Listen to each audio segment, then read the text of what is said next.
अगर आपका स्टार्टअप है, आपकी खुद की कंपनी है, आप फाउंडर हैं और आप शायद अभी एक स्टार्टअप शुरू करने वाले हैं, आप प्लानिंग करेंगे टैक्स से रिलेटेड, तो एज अ सीए आप तो बहुत सारे कंपनीज़ को आपके क्लाइंट्स होंगे, ठीक है, बहुत सारे फाउंडर्स आपके क्लाइंट्स होंगे, तो आप पूरे साल की कैसे प्लानिंग करती हैं, क्या क्या चीज़ें हैं, अपने सीक्रेट्स बताइए, because we really want to no.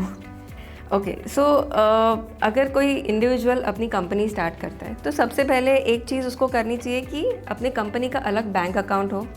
As a proprietor मतलब वो अपने पर्सनल बैंक अकाउंट में भी इनकम ले सकता है, बट इट इज़ इम्पॉर्टेंट कि वो एक अलग बैंक अकाउंट बनाए उसकी कंपनी का। सेकेंडली, हर क्वार्टर कंपनीज़ को एडवांस टैक्स भरना मैंडेटरी होता है। ओके सो जैसे अगर आपका टैक्स लास्ट ईयर का 10,000 के ऊपर है, मतलब लिमिट्स है कुछ, जैसे लास्ट ईयर 10,000 के ऊपर टैक्स आपका है तो आपको एडवांस टैक्स हर क्वार्टर भरना है।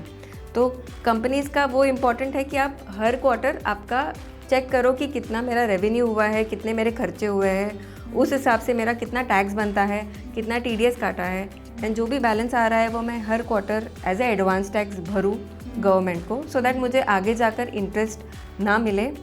एंड बाकी प्लानिंग पर्सपेक्टिव बहुत बार ऐसे भी होता है कि फाउंडर्स जो है वो बोलते हैं कि अरे मैं मेरे क्रेडिट कार्ड से पे कर देता हूँ, बिज़नेस का ही है, मेरा ही है, बट बहुत इंपॉर्टेंट है कि आप बिज़नेस के एक्सपेंसेस बिज़नेस के अकाउंट से ही पे करो, क्योंकि क्रेडिट कार्ड आप पर्सनल क्रेडिट कार्ड से पे करोगे तो आगे जाके वो दिखाना मुश्किल हो जाएगा कि ये कंपनी के लिए हुआ था।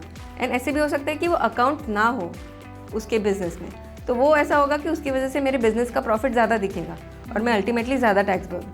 तो जो भी कंपनी रिलेटिंग खर्चे हैं वो कंपनी अकाउंट से ही हो, कंपनी रिलेटिंग ट्रांजैक्शन सारे कंपनी बैंक अकाउंट में ही हो।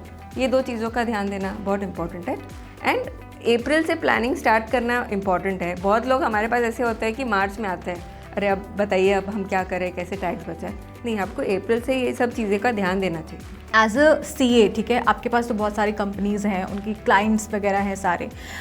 जब हम स्टार्टअप शुरू करते हैं या बहुत सारे बडिंग स्टार्टअप्स होते हैं, अभी अभी आए हैं फाउंडर्स, वो उन सब की मतलब उनसे गलतियाँ ऑफ कोर्स होती हैं, बट एज अ सीए आप किस तरीके से उनके मतलब चैलेंजेस फेस करती हैं, पहला तो ये सवाल। और दूसरा ये कि जब आप मतलब टैक्स बचाने के कौन कौन से टिप्स हैं जो मतलब उन्हें भी शुरू से ध्यान रखना चाहिए ताकि वो अपनी प्लानिंग में उस चीज़ को हिस्सा बना सकें। देखिए, टैक्स प्लानिंग के हिसाब से जैसे मैंने बताया सारे जो भी कंपनी के एक्सपेंसेस है वो कंपनी में अकाउंट करिए। दूसरी चीज़ जो हमने देखी थी कि बहुत फाउंडर्स मिस कर देते हैं from GST angle, I am not talking about income tax, GST angle में कैसे होता है कि मैंने कुछ अगर परचेज़ किया हो कंपनी के बिहाफ पे, उसमें मैं मेरा जीएसटी नंबर नहीं डालती हूँ। तो अगर मैंने कंपनी के लिए परचेज़ किया है, अगर मैं उसमें जीएसटी नंबर डालूँ तो उसका भी मुझे काफ़ी फ़ायदे हैं। तो वो एक चीज़ जो फाउंडर मिस कर जाते हैं, जीएसटी नंबर डालना, वो 1 मिनट का ही टास्क है कि आपको जीएसटी नंबर डालना है, लेकिन उसके फ़ायदे काफ़ी है। दूसरी चीज़ जो हम देखते हैं कि जैसे ऑनलाइन एड्स के लिए हम लोग पे करते हैं, जैसे गूगल को हम लोग पे करते हैं, तो उसमें कैसे होता है कि हम लोग को टीडीएस उनका डिडक्ट करके उनको पे करना रहता है। बट गूगल को मैं पेमेंट करती हूँ तभी मुझे उसको पूरा पैसा पे करना है, बट उसका टीडीएस मैं मेरे पॉकेट से भरती हूँ। तो वो बहुत सारे फाउंडर्स वो क्लेम ही करना भूल जाते हैं।